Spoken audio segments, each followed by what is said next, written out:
हमारा ये ultra vires तक का काम फिनिश हो गया। हमने डॉक्ट्रिन ऑफ अल्ट्रा वायर्स पढ़ा, ठीक बात है कि नहीं? यानी beyond the companies object, beyond scope कोई भी काम किया जाएगा वो क्या हो जाएगा? वॉइड। बियॉन्ड पावर या बियॉन्ड स्कोप कोई भी आप काम करोगे तो ये सब क्या कहलाएगा? वॉइड। और कंपनी इसके लिए जिम्मेदार नहीं होती। Beyond what? ये पावर किसने दी है? Given by memorandum of association. तो इस मेमोरेंडम के द्वारा दी गई किसी भी पावर को उसके बियॉन्ड जाके कोई भी कॉन्ट्रैक्ट करोगे, ये क्या कहलाएगा? वॉइड। कंपनी इस काम के लिए जिम्मेदार नहीं होती। एक डॉक्ट्रिन तो अपना ये है, और दूसरा डॉक्ट्रिन जिस नाम से जाना जाता है वो कहलाता है डॉक्ट्रिन ऑफ कंस्ट्रक्टिव नोटिस। क्या कहलाता है? Doctrine of constructive notice. मैंने क्लास में बार बार ये बात रिपीट की कि एमओए और एओए ये दोनों पब्लिक डॉक्यूमेंट्स हैं, हाँ है ना? ये दोनों तो पब्लिक डॉक्यूमेंट्स हैं, और पब्लिक डॉक्यूमेंट्स कोई भी मेंबर या आउटसाइडर, कोई भी पर्सन आके देख सकता है या नहीं? किसके पास? आरओसी के पास। वो ये देख सकता है, बिल्कुल ठीक बात है। और अगर ये कोई डॉक्ट्रिन ऑफ कंस्ट्रक्टिव नोटिस है तो उसके जैसी तो चीज लग रही है। कंस्ट्रक्टिव नोटिस, इसका मतलब जरूर नोटिस दे दिया गया, वो ये बात जानते हैं, ये मान लिया जाएगा। कुछ मिलता जुलता नजर आ रहा है आपको? ये नोटिस वही है। यानी अगर हमने अपना मेमोरेंडम और आर्टिकल्स आरओसी को दे दिया तो हम ये मानते हैं कि सारे लोग इसे पढ़कर आए हैं। यही डॉक्ट्रिन ऑफ कंस्ट्रक्टिव नोटिस माना जाता है। यानी persons dealing with the company, it will be presume that they have already gone through these two public documents. समझ आ गई बात करें? यह कहलाएगा डॉक्ट्रिन ऑफ कंस्ट्रक्टिव नोटिस। आपने करना क्या है? एक नॉमिनल फी दो, और नॉमिनल फी देने के बाद आप ये काम आसानी से कर सकते हो आरओसी को। अब देखा जाए तो ये डॉक्ट्रिन ऑफ कंस्ट्रक्टिव नोटिस किसकी फेवर में जा रहा है? कंपनी की। In favour of company, company की फेवर में है। और देखा जाए तो not in favour of persons dealing with company. ठीक बात है कि नहीं? जो लोग कंपनी से डील कर रहे हैं उनकी फेवर में नहीं है। और ये कंपनी की फेवर में कैसे है? वाई?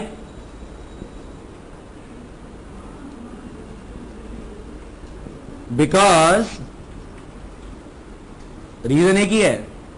और ये फेवर में क्यों नहीं है? इसका भी रीजन एक ही है। Because persons dealing with the company are presumed to have knowledge of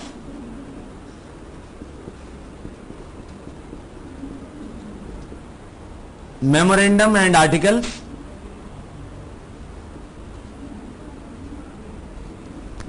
whether, बोलिए, whether they have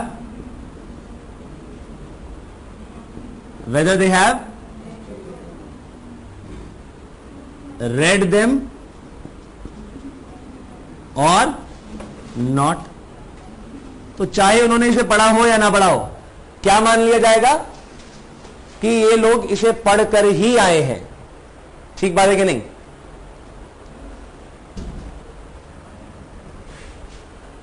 तो इसीलिए कंपनी की फेवर में है ये, और पर्सन्स डीलिंग विद कंपनी उनकी फेवर में नहीं है। ठीक बात है। ऐसा क्यों कहा गया? ये इसलिए कहा, एक्चुअली यही सेम चीज क्या है, duty of third person, third parties, क्या? To have knowledge of, to have knowledge of memorandum and articles of company before they deal with company, before they deal with company, यही उनकी duties है।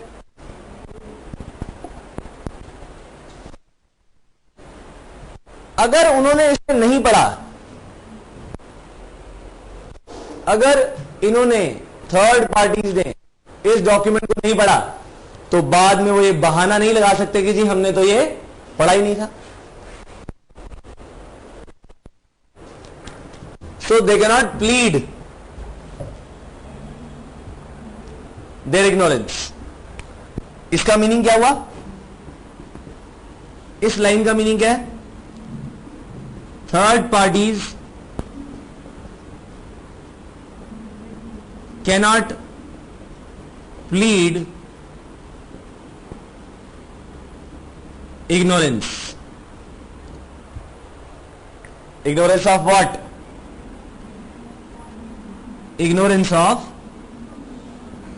articles of association and memorandum of association.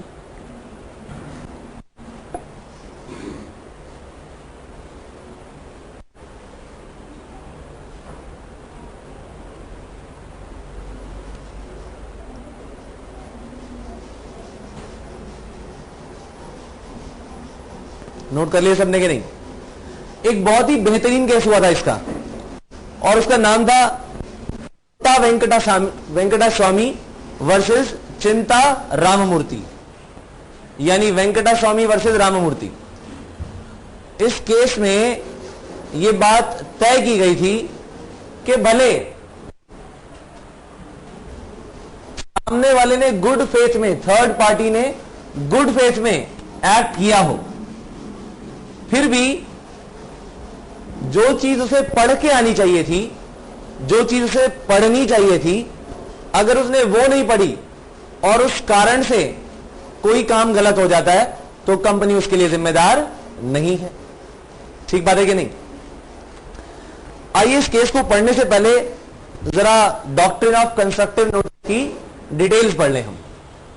ठीक है जी, page number 64, doctrine of constructive notice लिखा है, memorandum of and AOC लिख दिया है, इसे ए कर दीजिए। मेमोरेंडम एंड एओए यानी articles of association are public documents and can be inspected by any person. ठीक बात है कि नहीं?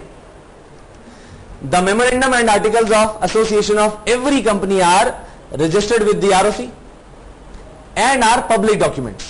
They can be inspected by any person by payment of a nominal fee at ROC. Purpose of doctrine of constructive notice, इसका purpose क्या है? It operates in the favor of the company and against the persons dealing with the company. अब duty of persons क्या बताई गई है? लिखा है, it is the duty of the persons, every person dealing with the company, to inspect these documents and make sure that his contract with the company is in accordance with the provisions of these documents. Presumption क्या लेंगे अब हम?